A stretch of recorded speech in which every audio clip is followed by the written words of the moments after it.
Well, welcome back, Moonletters, back to for a follow-up interview now that Thank You from the Future has been released.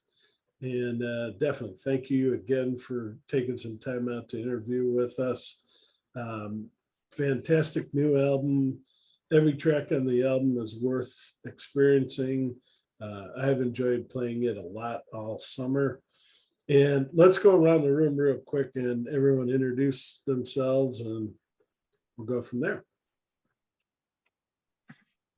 Okay, alphabetically, John. Yeah, John Alday. If we're going by last names, I play keys. That's what I do, and I sing a little bit, play a little trumpet. Or first names, I think, right? Okay. Yeah. Who are you? Kelly played drums and Moon Screech. What else am I? Percussion, something. Mhm. Those three things. You can read all about it. Yep. Read the review. Read the insert. I talk a lot about all these guys, but definitely. And I'm Michael True. I do lead vocals and some of the a little bit of rhythm guitar as well as flute on the record. And he writes most of the lyrics. Oh yeah, Just like Peter Gabriel, and he sounds a lot like a good mix of Peter Gabriel and Phil Collins. It's like perfect. You guys picked the perfect singer, and you guys are fantastic. All right. Yeah, he was probably more likely to pick me actually rather than me pick him. But Yeah. Oh, okay. So thanks, Michael. All right. Well, tell us, how's the album being received? I've been seeing tons of reviews popping up on Facebook, and how's it being received around the world? Say pretty good, pretty well. Yeah, there's a lot of people picked it up and done reviews of it, and gotten in some magazines and kind of getting to people, but like on Bandcamp has been really helpful too. I don't know if you guys have spent much time on there, but like if somebody buys an album, it goes into their collection and then their friends see it, and so it keeps popping up, and that's a cool thing. It's like every once in a while somebody's like, I'm on Bandcamp, I just found you, and it's just it's funny how that stuff works. So. I think at this point, relative to the first album, it is getting more traction than the first album did at this time after the release date. Mm-hmm. Good. Have any invitations come out based on it, or for you guys to play, hopefully in Europe or anywhere for that matter? Anywhere. I think we got an offer from somewhere in Ballard. Well, that's good. I think there's been talk, but like no official invite. But we welcome it. Definitely. Ballard's a lot like Scandinavia, so yeah. That's right. So it's like our ticket in, our foot in, right? Scandinavian. There you go. Ballard is the Scandinavia of the Seattle area. For those of you that don't know the Seattle area, definitely it is. Well, let's jump into the album. We'll talk about the songs as long as you guys want to, and we'll go from there. Sudden Sun is the opener, and the whole album kind of has this bright summer feel to it. Was that intentional? Did you guys write this during summer, or did you think about the fact that you're going to release it during the summertime? Because it's just, the last album was great too. I'm not saying it was dark or anything, but this one just seems to be more, it has a summer tone to it. I think there's more fast tempo music on this album, and maybe more like peppy, rhythmically dynamic songs on it, kind of overall. So That's interesting. Summer. No, I mean, it was kind of written over the course of the lockdown.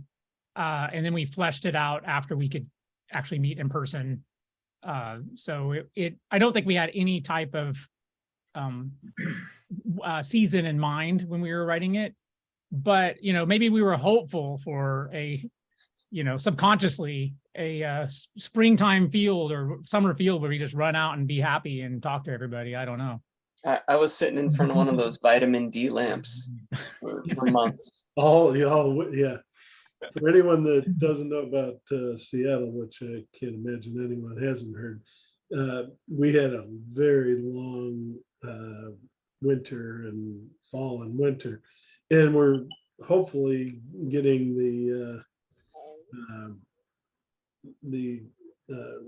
not reprise, but this year it's like almost 80 here on October 1st, which it never is 80 in October in Seattle. So yeah, complete opposite of last year. By now, as Michael said, it was dark. It's supposed to be nice all week, which means I'm going to the pumpkin patch while it's still warm. Definitely. Yeah. Good idea. That's a good idea. I'm not normally getting rained on at that place. What do you do at the pumpkin? Are you play drums on the pumpkin heads? What do you do? Man, I do all the fall shit. I get the pumpkin, I get the cider, I carry it around and stab it, rip its throat out. Okay, I was wondering when it turned into the Kelly thing. Roast the seeds, eat the pumpkin seeds, make you big and strong. That's what keeps me a good drummer. Okay. Brought to you by the Pumpkin Seed Council. It's like Popeye. Like the spinach. Yeah. Well, if you're heading to one, go to the one in Skagit County, because they have a Kraken corn maze. Oh yeah, I've been there. You've been to that one? Yeah, I've been to all of them. Sort of a. But this year yet, or? No, not this year. No. Yeah. We're Right. probably going next weekend. Pumpkin patch connoisseur. Yeah, exactly. So we should only play pumpkin patches from now on. There you go. We'll play like 4 shows a year, all in fall. Play in the middle of a corn maze. Yeah, that'd be cool. See if I we can don't get think Dave. anyone's ever done it. So you Yeah. I'd like to see Dave sort of hit the resonant frequency of a pumpkin and see it explode with his guitar. Yeah. All right. Well, the Astral Projectionist trilogy definitely was C.S. Lewis, and fantastic 2 or 3 songs that just really bring the prog fans out of the woodwork. I mean, it's exciting, it's fun, it's the kind of thing that everyone's looking for. And tell us a little bit about the inspiration on that. It was wonderful to hear that. Yeah. So that is, I think the 3 songs there were written by 3 different members. So there's a little bit of different style in each. And then the lyrics just all happen to be kind of from one concept. And I was like, man, let's just put these 3 songs in a row, and it's kind of like loosely tied together. It's not like a close to the edge kind of piece or anything. It's just kind of a series of songs. But I think you definitely can hear, I don't know, like there's like the isolation foreboding. There's one writer that was like, he's like, this is exactly what I've been going through for the last 2 years, this isolation foreboding. And so we're like, okay, picking up on the themes. What about you guys? What do you think about those songs? Go ahead, John, because I'm not even sure what 3 songs they are. Oh my goodness. I just play Uh, drums. I'm the drummer, man. Yeah, he played it. He kept the beat. He I was like there. I like the variety. They are. I think the whole album is kind of like this, where you can hear one track and you hear two tracks, and they're quite different, but they have a style that we've kind of bled through. It bleeds through all the tracks. These three in particular, the ordering is great. The Rasa and Isolation and Foreboding like are fighting with me for my favorite track on the album. And there's I don't know. It's just it's to play it from my perspective. It's a little crazy because there's tons of patches that I work through, and doing it live is challenging. I got it mostly sorted out, but so I have to scrap a couple of things because there's a lot of keyboards going on at the same time and patch switching. But that was also another difference maybe between this album and the first album. There's a lot more things going on keyboard wise, different variety, I should say. But we all try, but I try to fit things in so that it wasn't too much. So the variety didn't distract you as a listener. It tried to fit it all in, but it is there. If you listen, you can go, oh, that's different. Oh, now it's different again. Oh, maybe it's back. Maybe it's not. Yeah, there's so much hidden layers. Yeah. It's amazing. In this album, I mean, you can see some of the similarities between this and last, but it's definitely mostly different. I mean, it really, I think it's a step beyond, but beyond that, it just is, it felt different all the way through. Mother River has the fantastic Jimi Hendrix opening, that little wing type opening. Was that the inspiration? It sounds like it. I mean, Yeah. Hendrix is a Seattle guy, so. I think our name for that song at the beginning was Little Bling. Oh, okay. Yeah. Yeah. No, it's wonderful. Yeah. Yep. Definitely Yes. inspiration. You want Yeah, to? what is it? I guess I was going to mention, along with Hendrix, I know that that Dave really likes the Deep Purple guitarist, who kind of is in that same electric blues kind of thing. Another writer mentioned Robin Trower. Yeah. So, anyways. Yeah, definitely. All right, you mentioned the Isolation and Forbearing, Foreboding, I should say. Nice keyboards. I mean, definitely I heard a little bit of Supper's Ready. I heard it. You guys know IQ's Harvest of Souls. You ever heard that one?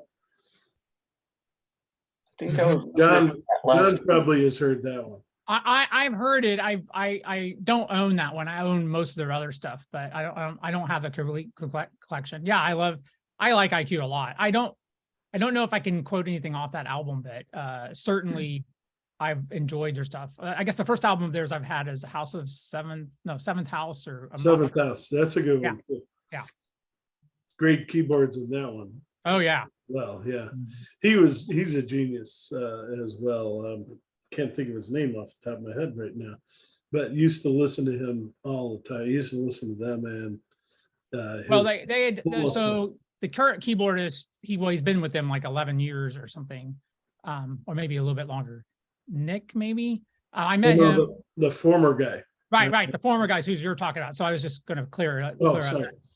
So I have met the latest keyboardist, which he's super nice. I like him a lot. I saw them with debut their latest album in 2019, right before everything went to heck. And I got to meet him Like after the Resistance album, or yeah, yep, yeah. I saw him in When London. you traveled to Europe, was that in, yeah. where was that? Yeah, I was in London. That's cool. But that's right. They might have a new album now, actually. So it's not their I latest. think album. they're working on one. Yeah. Yeah. Hmm. Yeah. I But hear. Go ahead. But like keyboardists do, we were mostly talking about gear and like, how did you make that happen? And how is it coordinated with, they use a click which is something I kind of want to do, or at least they have a lot of stuff. It's all synced. Their live show is synced with the video. Is everybody has, you know, in-ears. When we play live, we're completely playing everything as you see it. Nothing is coordinated other than our brains, which it turns out well. Yeah, But it's a different kind of practicing and a different kind of, you know, diligence to do it the other way. Yeah, our live performances are flawless. Exciting and variety is what I like to think about. Oh yeah, okay. Perfect. and I've seen these guys live down in Seattle, and they are excellent live. Thank A you. lot of fun. Yeah. I always like. I only met Michael, but yeah, I think, I don't know what happened that night, but I wanted to meet everyone, but it got busy, but you guys are all busy too. Yeah, thank you. Even I think since then, Michael now has wings. He has like a lot of other thing he wears on stage. So you should definitely come see us live for all the antics and the great music. Yeah, I think he was doing the sword back then. I don't know if you still have that, but that It's a real sword now. real one. Oh, Yeah. Yeah, it's in search of a dragon, of course. It's all real. He actually flies away for real. He's got powers. All right, hold on. Oh, sorry. I'm always surprised at the live shows. It's so awesome. I'm like one of the fans. I'm like, I don't even know what's going on. Oh, look at it. There's Michael over there. And he's being awesome. I'm gonna play hard now. Yeah, I used to get nervous playing live some, but then now I know no one's watching me. They're watching Yeah, exactly. Mr. Michael.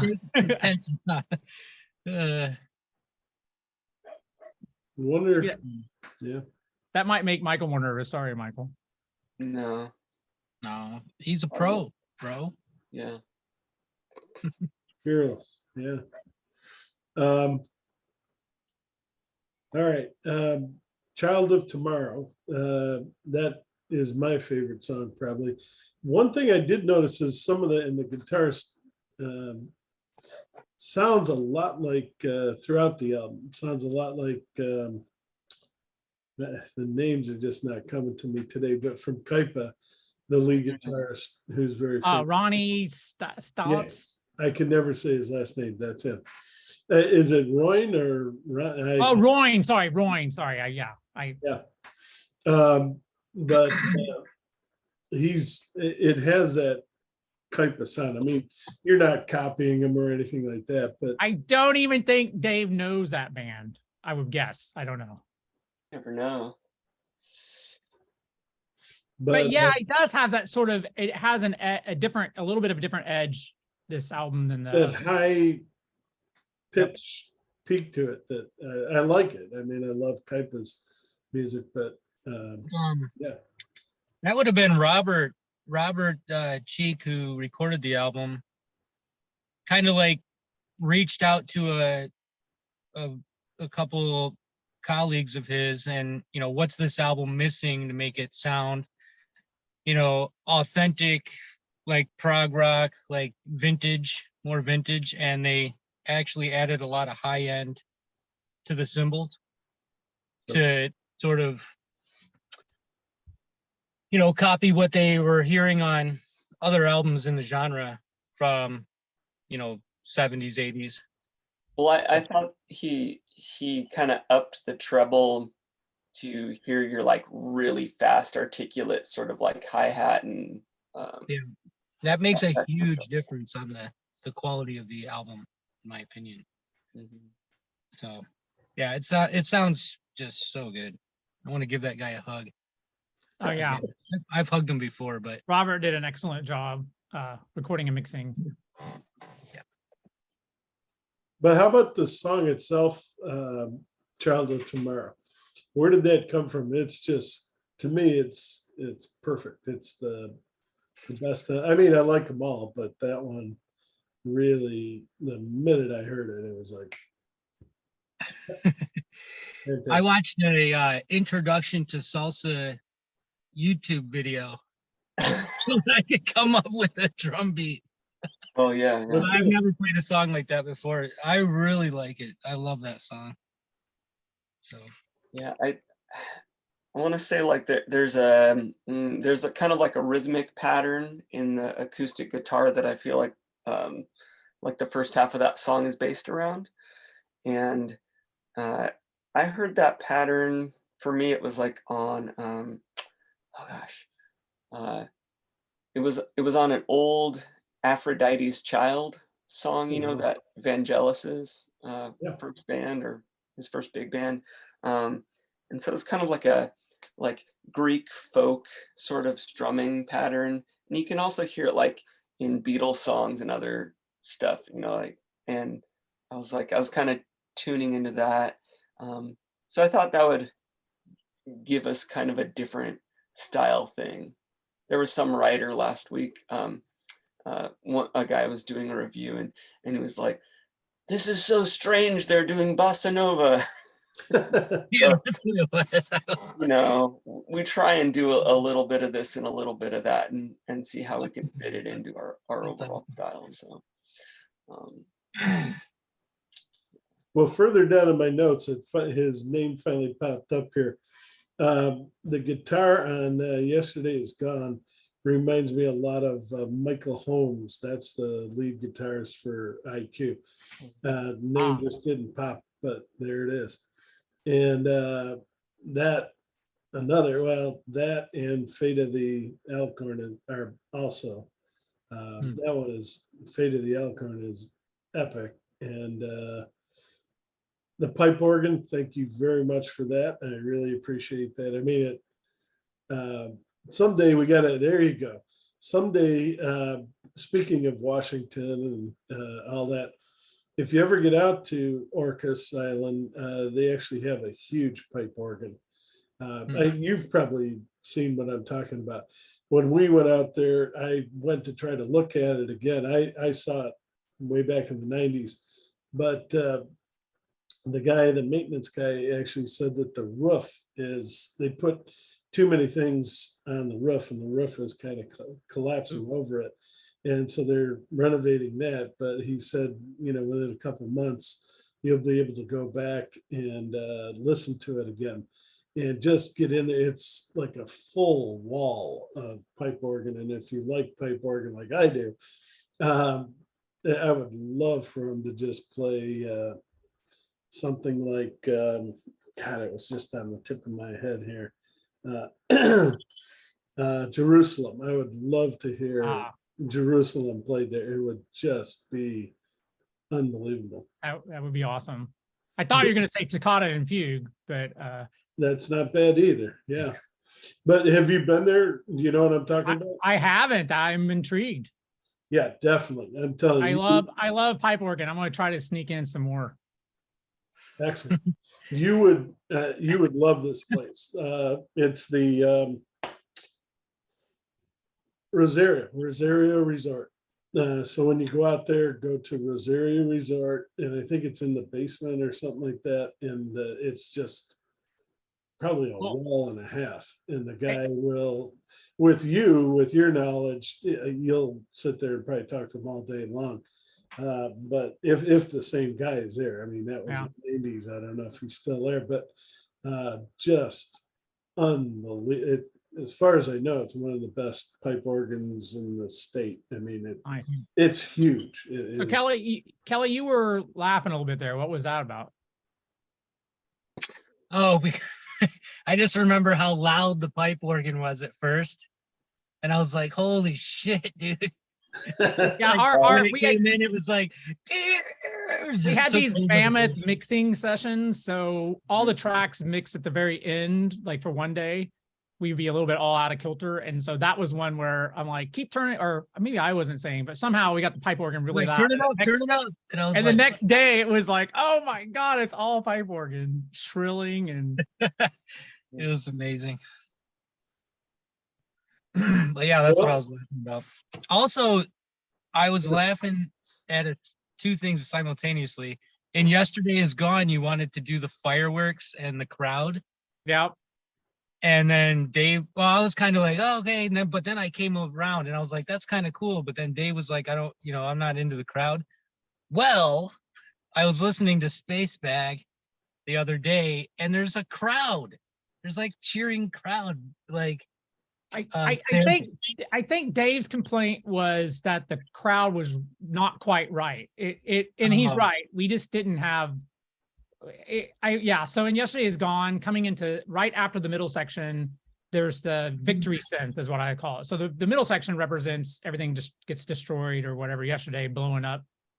We're coming out of that, like going forward, and it has that sort of march. Yeah. And so I was envisioning, celebration fireworks with a crowd like cheering and whatever.